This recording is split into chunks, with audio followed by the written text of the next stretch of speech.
You know, we click and type and scroll through our web browsers all day long. It's second nature. But have you ever actually stopped to wonder what's going on behind the scenes? What's that incredible high-speed magic trick that happens between you hitting enter and a website just appearing? Well, today we're going to pull back the curtain and demystify that entire process. Because think about it, that single keystroke kicks off this lightning-fast conversation that literally spans the globe. It's not magic. Not really. It's a super precise sequence of requests and responses. So let's do this. Let's follow one of those requests on its journey, right from your browser, out across the wild internet, to some server, and all the way back. So, first up, a simple request. This is where it all begins. And I'm calling it a conversation for a reason, because that's exactly what it is.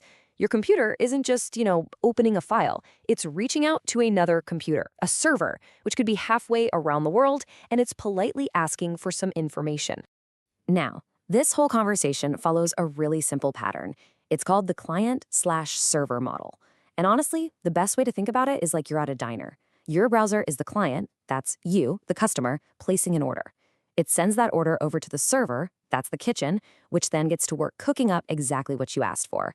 Okay, so your order's in, the kitchen has it. But what does it send back? Now, you might think it sends back the finished meal, right? The beautiful web page all put together. But nope. Instead, the server sends back the recipe, a really detailed set of instructions written in a special language that your browser is specifically designed to understand. And check this out. Here's that difference in action. On the left, you've got the finished product, the beautiful website as you see it. But on the right, whoa, that's the recipe the server sent back. It's this wall of code that is literally the blueprint for building everything you see on the left. Kind of cool, right? That special language is called HTML, which stands for Hypertext Markup Language. You can think of it as the fundamental skeleton of any web page. It tells the browser, okay, put this block of text here, load this image over there, and these words right here, make those a link. Every single one of those little tags you see is a precise command in that recipe. So the browser has the recipe, the HTML instructions, but its job is far from over. Not even close. Now it has to completely switch roles. It goes from being a reader to being a construction worker, and it has to actually assemble this whole puzzle to build the page you're about to see. And here's how that whole construction job works. First, the browser starts reading that HTML file. As it's reading, it starts finding references to all the other pieces, like images or sound files. Now this is the key part. The HTML file itself doesn't actually contain the images. It just has links to where those images live. So the browser has to make even more requests back to the server, asking for each and every image, one by one, before it can finally put it all together and show you the complete page. But what happens if the web page calls for a file type the browser doesn't really understand on its own? Like an older video format or something. Well, in that case, it needs a special tool, which is called a plugin. A plugin basically acts like a little interpreter that knows how to handle that one specific piece of content. Of course, this whole digital journey doesn't always go off without a hitch. Sometimes you hit a roadblock, and you get one of those dreaded error messages. But here's the thing, they aren't just dead ends. They're actually clues. They tell you exactly what went wrong and where. So let's crack the code on a few of the most common ones you'll see. And we have to start with the most famous, or maybe infamous, error of them all. The good old 404 not found. We've all seen it a million times. But what is it actually telling us? Okay, so a 404 means your request actually made it. It successfully found the right web server. You've arrived at the right building, so to speak. The problem is the specific page you asked for, the specific room you wanted to go into, well, it doesn't exist at that address anymore. So at its core, a 404 just means the page was probably moved or maybe deleted altogether. So what do?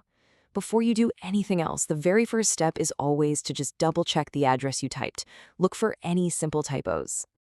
All right, next up is a completely different kind of barrier, the 401 unauthorized error. And just like the name suggests, this one is all about permissions. Getting a 401 is basically like walking up to a club and being stopped by a bouncer at the door. Your request made it to the website, no problem, but there's a digital barrier, like a firewall or a password requirement, that's blocking you from going any further. Your name's not on the list. So this means you're trying to get into a restricted, password-protected area. It's not a broken link, it's a locked door. And the solution is usually just to make sure you've entered the right password or that you have the right credentials to be there in the first place. Okay, our next error happens way earlier in the journey. I mean, before your browser can even find the server.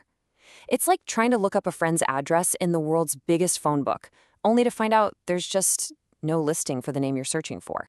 So that giant address book for the internet, it's called the Domain Name System, or DNS. Before your browser can send out its request, it first has to ask a DNS server for the site's numerical IP address. An error here means the DNS server looked, and it has absolutely no record of the website name you typed in. This usually means one of two things. Either that website address just plain doesn't exist, or, and this is way more common, you have a typo. It really is the digital equivalent of dialing a wrong number. So the fix is simple, just carefully recheck and retype that web address. And finally, we have the 503 error. Now, this one is interesting because for once, the problem isn't on your end at all. You can relax. A 503 error means the website server is still there, it exists, but it's temporarily unable to handle your request. It might have crashed, or it's just completely slammed with too much traffic. It's like that diner kitchen getting so many orders at once that it just has to stop taking them for a while. The bottom line here is, it's not you, it's them. The server is either down for a bit or just totally overwhelmed. So your only move here is to be patient. Grab a coffee, wait a little while, and then try again later. And all of that brings us full circle. It is pretty incredible to think about how much browsers have evolved, right? They started out as these simple tools for just requesting and displaying text and images.